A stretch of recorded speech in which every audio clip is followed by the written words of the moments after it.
ప్రశ్నించారు, సమాధానం ఇచ్చాం అంటూ పవన్ కళ్యాణ్ గారి వ్యాఖ్యలపై రేవంత్ రెడ్డి గారు అయితే రియాక్షన్ ఇచ్చారనమాట.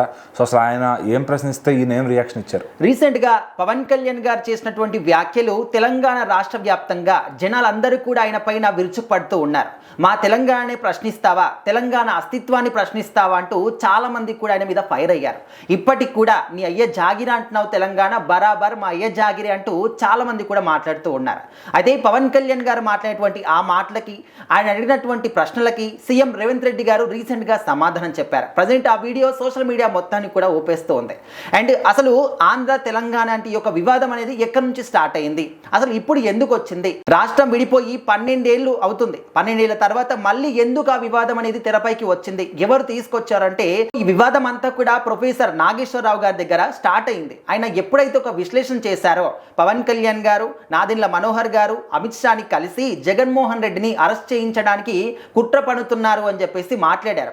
సో ప్రొఫెసర్ అన్నప్పుడు ఆయన ఎంత పెద్ద మేధావి అనేది రాష్ట్ర వ్యాప్తంగా 2 తెలుగు రాష్ట్రాలకు కూడా తెలుసు. ఆయన ఏ మాత్రం కూడా ఆలోచన లేకుండా ఆ విధంగా మాట్లాడతారా అంటే అది కూడా కాదు. కానీ ఆయన మాట్లాడుతున్నప్పుడు చిన్నపిల్లాడేం కాదు అంటూ కూడా చాలా మంది అంటూ ఉన్నారు. తెలంగాణలో ఉన్న వాళ్ళు కూడా ఆయన ఒక విశ్లేషణ చేసినప్పుడు దానికి ఏ విధంగా ఆయన పర్యవసానాలు ఎదుర్కోవాల్సి వస్తుందో ఆ ఐడియా కూడా ఆయనకు ఉంటుంది. ఆ ఐడియా లేకుండా మాట్లాడారు కదా.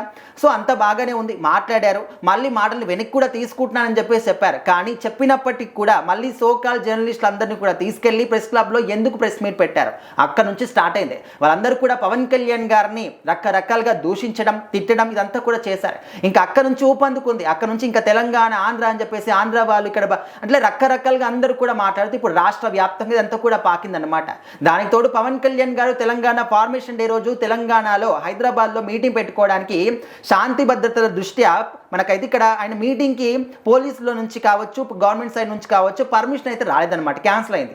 అయినప్పటికీ కూడా ఆయన నివాసంలోనే ప్రెస్ మీట్ పెట్టారు. అక్కడ మాట్లాడినటువంటి మాటలు ఇంకా అందరినీ కూడా కలిసివేశాయి అన్నమాట. అందరూ కూడా డిస్టర్బ్ అయిపోయారు. సో ఆ మాటలకైతే ఇప్పుడు రేవంత్ రెడ్డి గారు సమాధానం చెప్పారు. ఏ విధంగా అంటే పవన్ కళ్యాణ్కి తెలంగాణలో ఎక్కడ కూడా ఏ మీటింగ్ అయినా పెట్టుకోవచ్చు, కంప్లీట్గా స్వేచ్ఛ ఆయనకు ఉంది. ఏదైనా చేసినటువంటి స్వేచ్ఛ ఆయన కంప్లీట్గా ఉంది. ఎవరం కూడా దాన్ని అడ్డుకోం. కానీ అప్పుడెందుకు అడ్డుకున్నామంటే తెలంగాణ ఫార్మేషన్ డే ఆ రోజే.